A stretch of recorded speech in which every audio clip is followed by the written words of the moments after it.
Story हमें नारीरा prison के sector 4 में ले जाती है, जहां कैदी मेस हॉल में बैठे होते हैं। और ऑनेस्टली वहां का खाना देखने में काफी डिसेंट लगता है। राइस, सैलेड और किसी तरह का मीट रखा होता है, जिस पर हमारा मेन प्रोटैगनिस्ट अपनी ट्रे उठाता है और अकेले एक टेबल पर जाकर बैठ जाता है। इसी दौरान एक कैदी थोड़ा और खाना उठा लेता है, लेकिन हमारा हीरो खाने के मूड में नहीं होता। वो सब कुछ बहुत केयरफुली ऑब्जर्व कर रहा होता है। अचानक एक कैदी उसे घूरता है और पूछता है कि वो ऐसे क्यों देख रहा है, जिस पर उसका टैटू वाला दोस्त उसे और भड़काता है कि कुछ एक्शन ले। नया लड़का बिना रिएक्शन के बैठा रहता है, जो देखकर वो पिग गाय कंफ्यूज हो जाता है। फिर अनॉयड होकर दूसरा कैदी डराने के लिए हमारे प्रोटैगनिस्ट के पास थूक देता है और उसे बोलता है कि सारा खाना खा ले, वरना आगे क्या होगा वो जानता है। इसके बाद दोनों बुलीज उससे पूछते हैं कि इतना लंबा चेहरा क्यों बना रखा है और मैनस नाम की कोई चीज है या नहीं। फिर वो उसे मर्डरर बोल देते हैं और ये सुनकर हमारे हीरो की आंखों में गुस्सा भर जाता है। उसी पल उसे याद आता है कि जिन लोगों ने उसे फ्रेम किया है वो उन सब से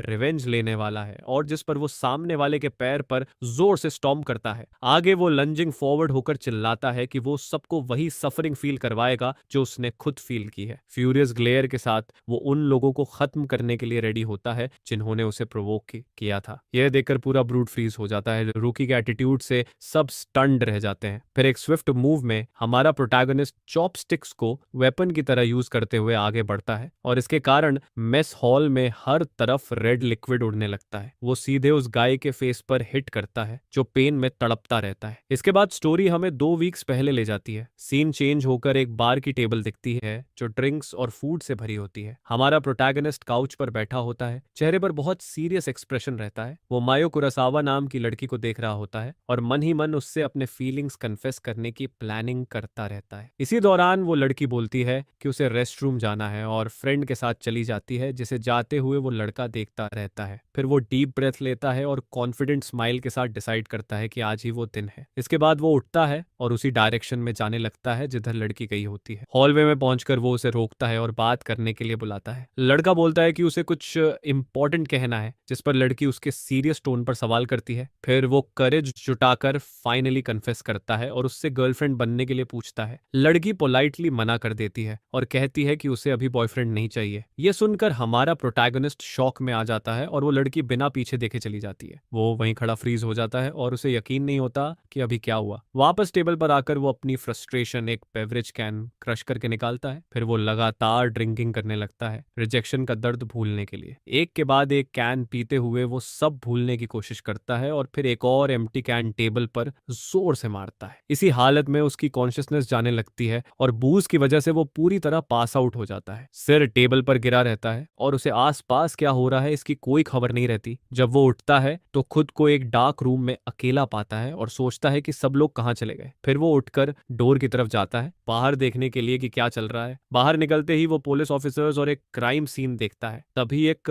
कॉप उसे पकड़ लेता है और लड़की मियो कुरासावा के मर्डर का आरोप लगा देता है। हमारा प्रोटैगनिस्ट चिल्लाता है कि यह इम्पॉसिबल है और गार्ड से छूटने की कोशिश करता है। डेस्परेट होकर वो पुलिस टेप पे पकड़ लेता है और समझ नहीं पाता कि उस पर यह आरोप क्यों लगाया जा रहा है। उसी के सामने वो उस लड़की की बॉडी देखता है जिसे वो पसंद करता था, जो जमीन पर पड़ी होती है। फिर सीन कोर्ट रूम में शिफ्ट होता है, जहां जज उसे 30 साल की प्रिजन सेंटेंस सुना देता है। लड़की के पेरेंट्स गुस्से में चिल्लाते हैं कि उसे मैक्सिमम पनिशमेंट मिलनी चाहिए थी। हमारा प्रोटैगनिस्ट की दुनिया पूरी तरह टूट जाती है और वो सोचता रहता है कि सब कुछ यहाँ तक कैसे पहुंच गया। उसे एमओ की स्माइल याद आती है और वो खुद से पूछता है कि क्या ये सब सिर्फ एक नाइटमेयर है। आंखों में आंसू लेकर वो कसम खाता है कि उसने ये क्राइम नहीं किया। तभी उसका फादर कोर्ट में खड़ा होकर अपने बेटे की इनोसेंस डिफेंड करता है, जिसके जवाब में विक्टिम की फैमिली उसे अक्यूज्ड करने लगती है कि वो अब भी एक्सक्यूजेस बना रहा है। इसके बाद लड़की के रिलेटिव्स उसके फादर पर टूट पड़ते हैं और उसे जमीन पर गिरा देते हैं। यह देखकर हमारा प्रोटैगनिस्ट डैड के लिए चीखता है, लेकिन पकड़ा हुआ होता है और उन्हें रोकने की भीख मांगता रहता है। मार खाते हुए भी फादर बोलता है कि वो अपने बेटे की इनोसेंस प्रूव करेगा। इसके बाद सीन चेंज होकर एक बिल्डिंग का एक्सटीरियर दिखता है, जो प्रिजन जैसा लगता है। प्रेजेंट में वापस आकर हम देखते हैं कि सेल में दूसरे कैदी उसे घूर रहे होते हैं। जैसे ही वो अंदर आता है, सब सस्पिशियस नजरों से उसे देखते रहते हैं। अपने बिलोंगिंग्स पकड़े हुए एक कैदी उससे उसके क्राइम के बारे में पूछता है। टैटू वाला गाय डराने के लिए पास आता है, लेकिन कुछ बोल नहीं पाता। तभी पीछे से दूसरा प्रिजनर उसे हिट करता है और जवाब देने को कहता है। जमीन पर गिरकर वो रोते हुए कहता है कि उसने कुछ नहीं किया और उसे फ्रेम किया गया है। फिर बिग गाय उसे बुलाता है। चेहरे पर फ्रेंडली फ्रेंडली एक्सप्रेशन बिल्कुल नहीं होता। हमारा प्रोटैगनिस्ट ओबे करता है और सेल लीडर के सामने खड़ा हो जाता है। बिना वार्निंग के लीडर उसके स्टमक में जोरदार किक मारता है और इम्पैक्ट से वो पीछे उड़कर सेल फ्लोर पर गिर जाता है। बुली उसे उठाकर पूछता है कि क्या वो न्यूज वाला मर्डरर है। मना करने के बावजूद बाकी कैदी उसे फिर से पीटते हैं। लीडर बोलता है कि उसे ऐसे लोग बिल्कुल पसंद नहीं और उसे फाइट बैक करने को उकसाता है। रिएक्शन ना देखकर वो अपने गूंज को बोलता है कि नए लड़के को बांध दो। हमारा प्रोटैगनिस्ट छूटने की कोशिश करता है लेकिन बाकी लोग ज्यादा स्ट्रांग होते हैं। थोड़ी देर में उसके हाथ कसकर बांध दिए जाते हैं और एस्केप का कोई रास्ता नहीं रहता। एक बुली चिल्लाकर पूछता है कि अब भी रेजिस्ट कर सकता है या नहीं और पूरी ताकत से उसके स्टमक में पंच मार देता है। ब्लो इतना स्ट्रांग होता है कि वो बहुत सारा ब्लड थूक देता है। हाथ बंधे होने की वजह से वो खुद को डिफेंड नहीं कर पाता और एक ह्यूमन पंचिंग बैग बन जाता है। हालत ऐसी हो जाती है कि वो पूरी तरह बीटन होता है और फाइट करने की कोई स्ट्रेंथ नहीं बचती। सेल लीडर उसके बाल पकड़कर उसे घूरता है। नजरों में प्योर कंटेम्प्ट होता है। फिर वो धमकी देता है कि अगर गार्ड्स को कुछ बताया तो हालात और भी बुरे होंगे। हमारा प्रोटैगनिस्ट नफरत भरी नजरों से अटैकर का चेहरा याद कर लेता है। अगले दिन एक गार्ड उसे प्रिजन हॉलवे में बुलाता है। ऑफिसर उसे टेरिबल न्यूज देता है कि उसके पेरेंट्स एक्सीडेंट में मर गए हैं। तो जो पूरी तरह शॉक में चला जाता है। गार्ड उससे पूछता है कि क्या कोई और रिलेटिव है। जब वो जवाब नहीं देता तो ऑफिसर बार बार सवाल करता है। आंखों में आंसू लेकर हमारा हीरो बोलता है कि अब इस दुनिया में उसका कोई नहीं बचा है। गार्ड कहता है कि उसे कोई फर्क नहीं पड़ता और बिना कंपैशन के उसे वहां से भेज देता है। इसके बाद ऑफिसर्स खाना खाने चले जाते हैं और टोजो अकेला रह जाता है। मेस हॉल में वापस आकर हमारा प्रोटैगनिस्ट दिन का खाना उठाता है। पूरी तरह एम्प्टी लुक के साथ वो टेबल पर बैठ जाता है। खाने की कोई इच्छा नहीं रहती। उसी वक्त उसे परेशान करने वाला बुली भी अपना चो ले रहा होता है। टोजो डिस्टेंस से सब कुछ सीरियस और कैलकुलेटिंग नजरों से देखता रहता है। फिर वो गाय उसके पास आता है और चिल्लाना शुरू कर देता है। टैटू वाला पार्टनर साइड में खड़ा होकर स्मर्क करता रहता है। ब्रूट उसे घूरता रहता है, रिएक्शन का इंतजार करता है। फिर उसका बड़ी ट्रे के पास थूक देता है और उसे और प्रोवोक करता है। वो धमकी देता है कि बिना कंप्लेन किए सब कुछ खा ले।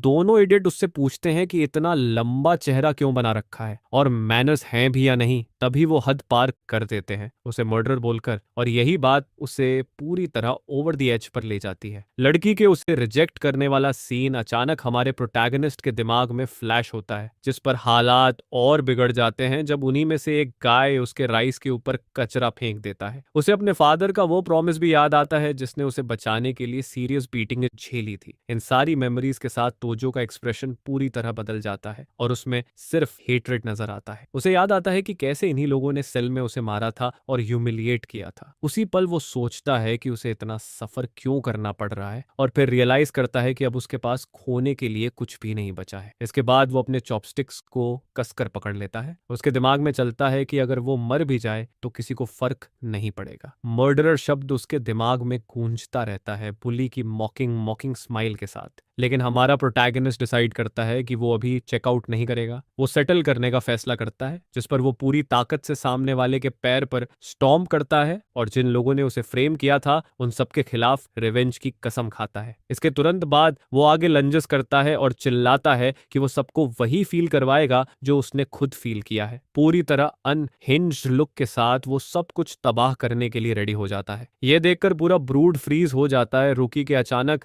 एटीट्यूड चेंज से सब स्टन्ड रह जाते हैं। फिर एक स्विफ्ट मूव में टोजो आगे बढ़ता है और चॉपस्टिक्स को वेपन की तरह यूज करता है। इसके कारण मेस हॉल के बीचों बीच हर तरफ रेड लिक्विड उड़ने लगता है। वो सीधे उस गाय के फेस पर हिट करता है और राय अटैक की वजह से पेन में तड़पने लगता है। बुली दर्द से चिल्लाता रहता है और वूंड को ढकने की कोशिश करता है। उसका पार्टनर शॉक में आ जाता है और अपने बॉस को आवाज देता है जो फ्लोर पर पड़ा होता है। एक सेकंड भी वेस्ट किए बिना टोजो बाकी लोगों की तरफ मुड़ता है और उन्हें मर जाने के लिए बोल देता है। दूसरे कैदी गुस्से में आ जाते हैं और अपने बॉस पर अटैक करने के लिए टोजो पर चिल्लाते हैं, लेकिन हमारा प्रोटैगनिस्ट पीछे नहीं हटता है। वो दांत भींच लेता है और जो भी आगे आने वाला है उसके लिए रेडी रहता है। गूंज में से एक नए लड़के के इस चेंज से साफ डरा हुआ नजर आता है। वो कुछ सोच भी पाता उससे पहले ही टोजो इनसेन स्पीड से आगे चार्ज करता है। वो सामने वाले प्रिजनर के फेस के बीचों बीच डेवास्टेटिंग ब्लो मारता है। प्योर फ्यूरी वाली नजरों के साथ वो सोचता है कि अगर वैसे भी उसे मरना है तो वो इन सारे स्कमबैग्स को अपने साथ ले जाएगा। पंच इतना ब्रूटल होता है कि सामने वाला गाय वहीं नॉकआउट हो जाता है और फ्लोर पर गिरकर कंप्लीटली अनरिस्पॉन्सिव हो जाता है। इम्पैक्ट की ताकत से बुली का बॉडी पीछे की तरफ उछल जाता है। उसे सांस लेने का मौका दिए बिना हमारा हीरो अगले टारगेट की तरफ बढ़ चुका होता है। वो गाय सीरियस बीटिंग खाता है और अपने आप को डिफेंड करने के लिए आर्म तक नहीं उठा पाता है। उसी वक्त एक और कैदी पीछे से उसे रोकने के लिए दौड़ता है। वो उसकी बैक पर पंच मारता है, लेकिन टोजो को जैसे कुछ फील ही नहीं होता। रुकी की रेजिलियंस देखकर कैदी और ज्यादा टिक ऑफ हो जाता है, क्योंकि वो लगातार फाइट करता जा रहा होता है। हमारा प्रोटैगनिस्ट पागल सी नजरों के साथ पीछे मुड़ता है और सामने वाला गाय सोचता है कि शायद ये अपना दिमाग खो चुका है। इसी केओस के बीच गार्ड्स मेस हॉल में पहुंचते हैं और उसे रुकने के लिए चिल्लाते हैं, जिस पर एक ऑफिसर पीछे से उसे पकड़कर रिस्ट्रेन करने की कोशिश करता है। ऑफिसर उसे पंच मारता है और ट्रबल क्रिएट करने की कंप्लेंट करता है, लेकिन टोजो को वो ब्लो भी फील नहीं होता। वो गार्ड को टेरिफाइंग नजरों से घूरता है। डर कर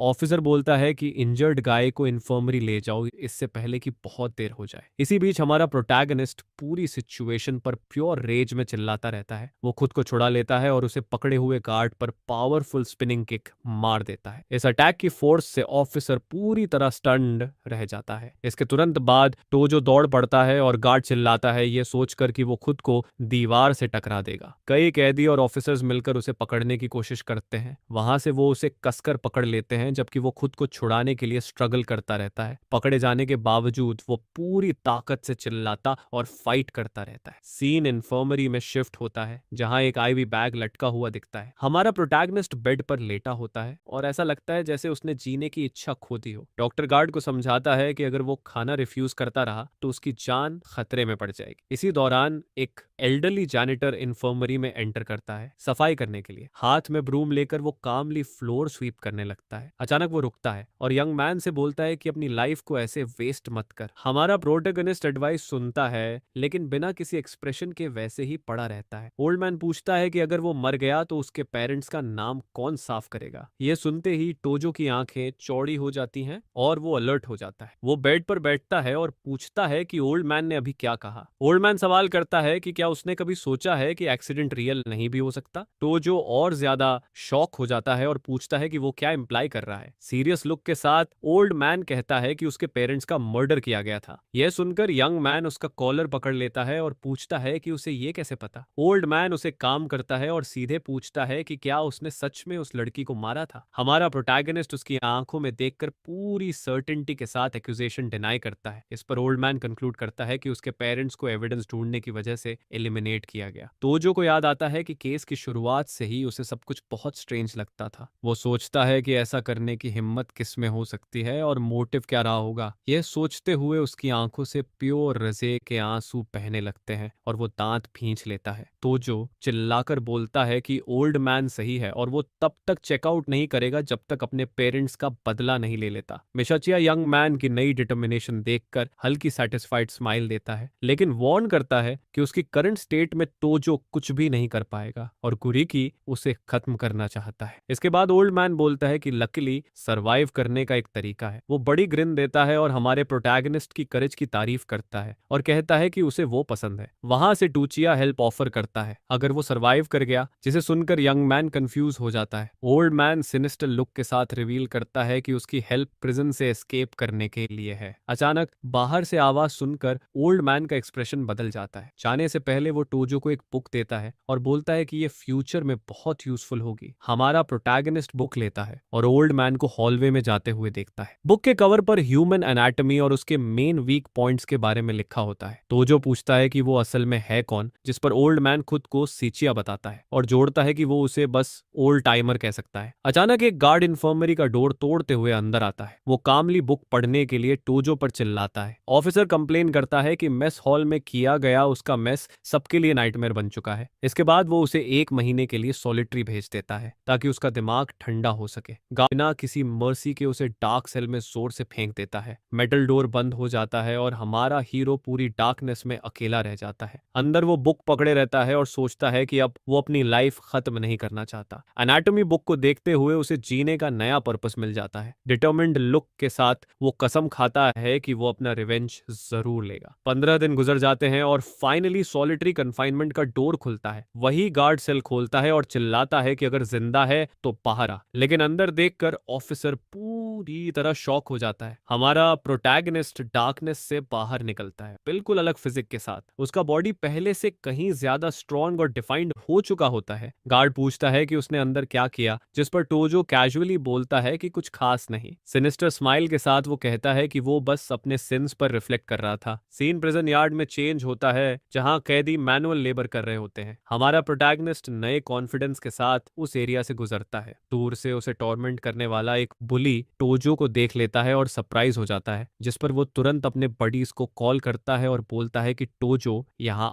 आ चुका है। इसके बाद कैदियों का एक ग्रुप उसे घेर लेता है और धमकी देता है कि अब उसका गेम ओवर है। लेकिन हमारा हीरो बिल्कुल भी इंटिमिडेट नहीं होता और हल्की स्माइल के साथ सबका सामना करता है। अचानक गुरु की सामने आता है और बोलता है कि वो सिर्फ उसी के लिए हॉस्पिटल से बाहर आया है। वो अपने फेस के स्कार की तरफ इशारा करता है और रिवेंज लेने की कसम खाता है। बिना टाइम वेस्ट किए वो अपने गूंस को हमारे प्रोटैगनिस्ट पर अटैक करने का ऑर्डर देता है। इसके साथ ही पूरी गैंग एक साथ चार्ज करती है टोजो को गिराने के लिए, लेकिन टोजो बिल्कुल काम रहता है और हर ओपोनेंट की मूवमेंट को एनालाइज करता है। इंप्रेसिव एजिलिटी के साथ वो उनके अटैक्स डॉज करता है और हर एक के वीक पॉइंट्स पर हिट करता जाता है। यह देखकर गुरिकी शॉक हो जाता है और अपने आदमियों पर चिल्लाता है कि मजाक मत करो। दांत भींचे हुए हमारा प्रोटैगनिस्ट सबको नीचे गिराने पर फोकस करता है। चारों तरफ से घिरे होने के बावजूद वो फ्यूरी में एक्सप्लोड करता है और अपनी सारी हेट्रेड अनलीश कर देता है। एक क्विक स्टेप में वो अटैक्स से बचता है और काउंटर अटैक के लिए रेडी हो जाता है। फिर वो एक पावरफुल पंच मारता है जिससे एक कून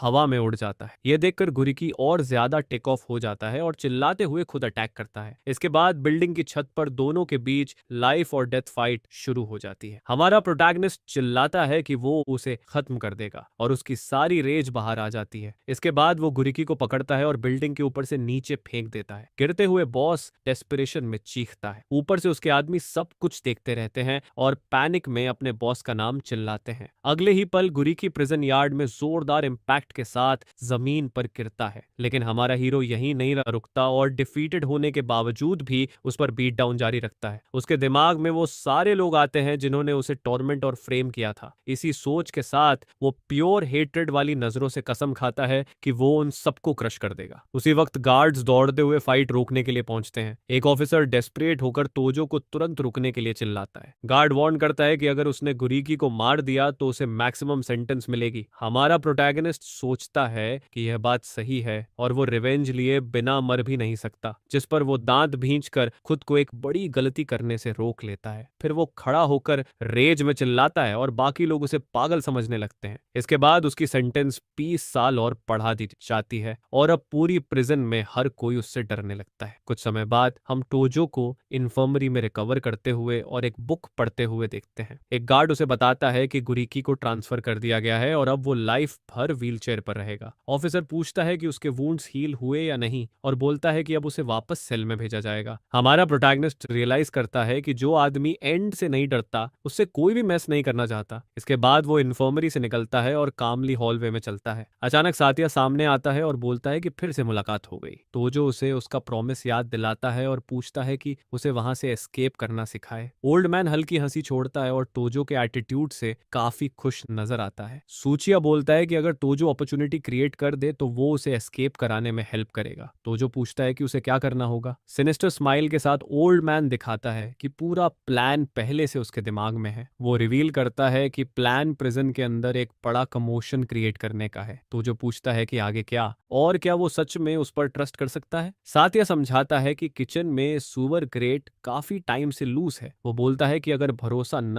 हो तो खुद जाकर चेक कर ले। तो जो जवाब देता है कि उसे चेक करने की जरूरत नहीं है और वो वहां से निकलने के लिए कुछ भी करेगा। डिटर्मिन्ड लुक के साथ वो ओल्ड टाइमर से कहता है कि सब कुछ उस पर छोड़ दे। थोड़ी देर बाद एक गार्ड उसे हॉलवे से होते हुए वापस सेल में ले जाता है। अंदर घुसते ही गोरिकी के पुराने गूंस उसकी प्रेजेंस से डर जाते हैं। ऑफिसर सेल लॉक कर देता है और हमारा प्रोटैगनिस्ट कैदियों के साथ अकेला रह जाता है। बिना टाइम वेस्ट किए वो चैलेंज करता है कि अगर किसी को अपने पुराने बॉस का बदला लेना है तो सामने आए। यह सुनकर सब घबरा जाते हैं और बोलते हैं कि वो गलतफहमी कमी थी और उन्हें गुरीकी से नफरत थी। वो साइड चेंज कर लेते हैं और सेल के बुली को हटाने के लिए उसे थैंक यू बोलते हैं। इसके बाद सब उसे नया बॉस डिक्लेयर कर देते हैं और टोटल ओबीडियंस की कसम खाते हैं। हमारा प्रोटैगनिस्ट कोल्ड और कैलकुलेटिंग लुक के साथ अपनी नई पोजीशन एक्सेप्ट कर लेता है। सीन चेंज होता है और मेस हॉल में अब वो खाना खा रहा होता है जबकि बाकी लोग उसकी सर्विस कर रहे होते हैं। उसके नए फॉलोअर्स उसकी ट्रे में खाने का सबसे अच्छा हिस्सा रखते हैं। वो उसे किंग की तरह ट्रीट करते हैं और स्माइल के साथ बॉस बोलते हैं। एक और कैदी पास आता है और अपनी प्लेट भी ऑफर करता है। टोजो थोड़ा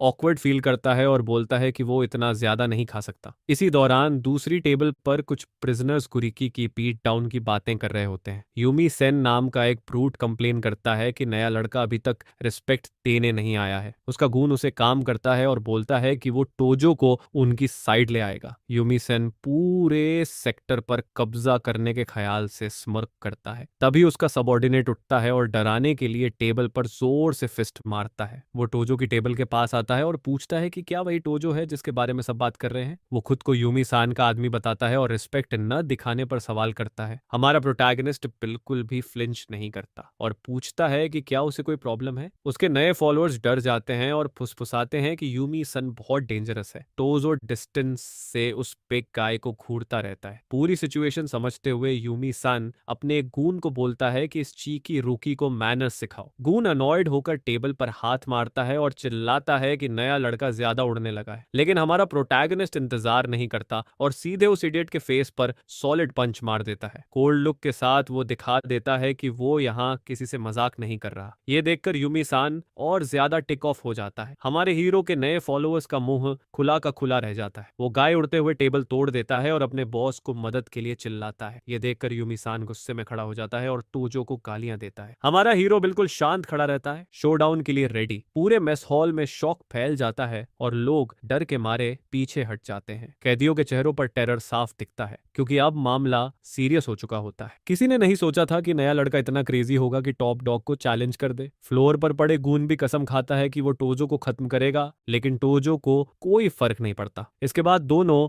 आमने सामने खड़े होते हैं और साइज डिफरेंस साफ नजर आता है। बिग गाय बोलता है कि उसने इतना एरोगेंट आदमी कभी नहीं देखा। स्मर्क के साथ टोजो जवाब देता है कि अब देख रहा है। अचानक एक गार्ड आ जाता है और सबको वापस खाने के लिए चिल्लाता है। यूमी गुस्से से बड़बड़ाता है और वार्निंग देता है कि टोजो को इसका पछतावा होगा। वो बोलता है कि कल ब्रेक के टाइम हिसाब बराबर करेगा और अपनी गैंग के साथ चला जाता है। इधर पिटा हुआ गुंड फ्लोर पर पड़ा अपने बॉस के लिए रोता रहता है। टोजो के नए फॉलोअर्स पैनिक में बोलते हैं कि कल उनकी गैंग पूरी ताकत से आएगी। हमारा प्रोटैगनिस्ट उन्हें कोवर्ड्स बोलता है और कहता है कि सबको एक साथ ही खत्म करना पड़ेगा। उसका फियरलेस एटीट्यूड देखकर उसके नए साथी पूरी तरह शॉक हो जाते हैं। इसके बाद उनमें से एक हिम्मत जुटाकर नए बॉस के सामने घुटनों पर बैठ जाता है। वो डरने के लिए माफी मांगता है और बोलता है कि अब जब बात यहाँ तक आ गई है तो वो कल पूरी ताकत से लड़ेगा। बाकी लोग भी उसकी बात से एग्री करते हैं। हमारा हीरो अपने नए फॉलोअर्स को बड़ी लड़ाई के लिए करेज से भरते हुए देखता रहता है। रात का सीन सेल में चेंज होता है जहां सारे कैदी शांति से सो रहे होते हैं, लेकिन टोजो चुपचाप उठता है और एक पंख से बेडशीट उठा लेता है जिस पर वो पूरी ताकत से उस कपड़े को ट्विस्ट करना शुरू करता है। डिटरमिन्ड लुक के साथ वो उस शीट को आने वाले वक्त के लिए एक वेपन बना लेता है। अगले दिन ब्रेक के टाइम सारे कैदी यार्ड में फ्री टाइम बिता रहे होते हैं। उसी दौरान दो गार्ड्स एरिया में पेट्रोल कर रहे होते हैं, लेकिन ज्यादा कंसर्न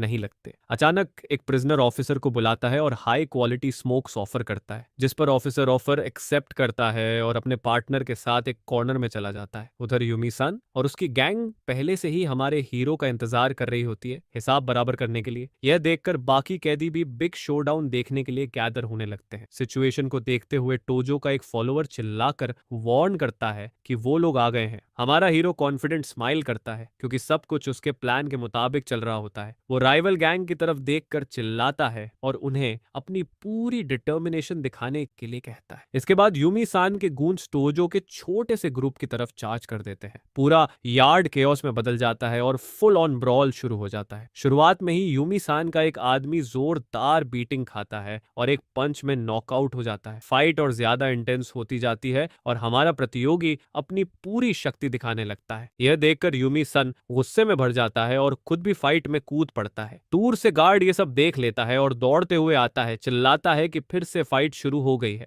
लड़ाई और अगली हो जाती है और टोजो एक एनिमी के फेस के बीचों बीच सॉलिड पंच मारता है। सीन सीन देखकर गार्ड्स बैटन लेकर केओस रोकने के लिए दौड़ पड़ते हैं। इम्प्रोवाइज्ड वेपन का यूज करते हुए हमारा प्रोटैगनिस्ट राइवल की बैक पर क्रिटिकल ब्लो मारता है। अपने आदमियों को पिटता देख यूमी सान प्योर रेज में दांत भींच लेता है। इसी बीच एक कैदी गार्ड की आर्म पकड़ लेता है, जिससे वो बैटन यूज नहीं कर पाता, जिस पर ऑफिसर चिल्लाता है कि ये वायलेशन है और रेडियो पर बैकअप मांगता है। यार्ड पूरी तरह बैटलफील्ड बन जाता है। चारों तरफ बॉडीज पड़ी होती हैं और हर जगह रेड लिक्विड फैला होता है। लेकिन इसी फाइट के बीच यूमी सान को कुछ बहुत स्ट्रेंज महसूस होता है। उसे रियलाइज होता है कि जिसने ये सब शुरू किया था वो अचानक गायब हो चुका है। उसी वक्त हमारा हीरो डिस्ट्रैक्शन का फायदा उठाकर एक बिल्डिंग के अंदर घुस जाता है। अंदर सुचिया उसे कंग्रेचुलेट करता है और बोलता है कि उन्हें जितनी जल्दी हो सके वहां से निकलना होगा। साथ ओल्ड मैन उसे नेक्स्ट स्टेप के लिए फॉलो करने को कहता है। दोनों जल्दी जल्दी कॉरिडोर से होते हुए किचन की तरफ बढ़ते हैं। थोड़ी देर में वो उसी जगह पहुंचते हैं जिसका जिक्र ओल्ड मैन ने पहले किया था। बिना समय गंवाए सातिया हेवी सीवर को उठाने लगता है। सैटिस्फाइड स्माइल के साथ सुचिया पैसेज खोलने में कामयाब हो जाता है। हमारा प्रोटोटाइप कोल्ड और डिटरमाइंड लुक के साथ सब देखता रहता है। ओल्ड मैन पहले होल में उतरता है और टोजो का इंतजार करता है। पैसेज एक डार्क सीवर में जाता है जो दिखने में काफी डिस्गस्टिंग होता है। बिना सोचे समझे टोजो गंदे पानी में कदम रखता है और एस्केप शुरू करता है। सुचिया वॉर्न करता है कि स्मेल बहुत खराब है लेकिन उसे सहना पड़ेगा, जिस पर टोजो अनबेरेबल स्टेंच से बचने के लिए अपनी नाक बंद कर लेता है। वो फिल्थी टनल में क्रॉल करता है जहां चारों तरफ रैट्स भाग रहे होते हैं। सीवर रोडेंट्स से भरा होता है जो रॉटन और डर्टी वाटर में तैर रहे होते हैं। कुछ देर बाद ओल्ड मैन अनाउंस करता है कि वो आखिरकार डेस्टिनेशन पर पहुंच चुके हैं। टनल के एंड पर एक ह्यूज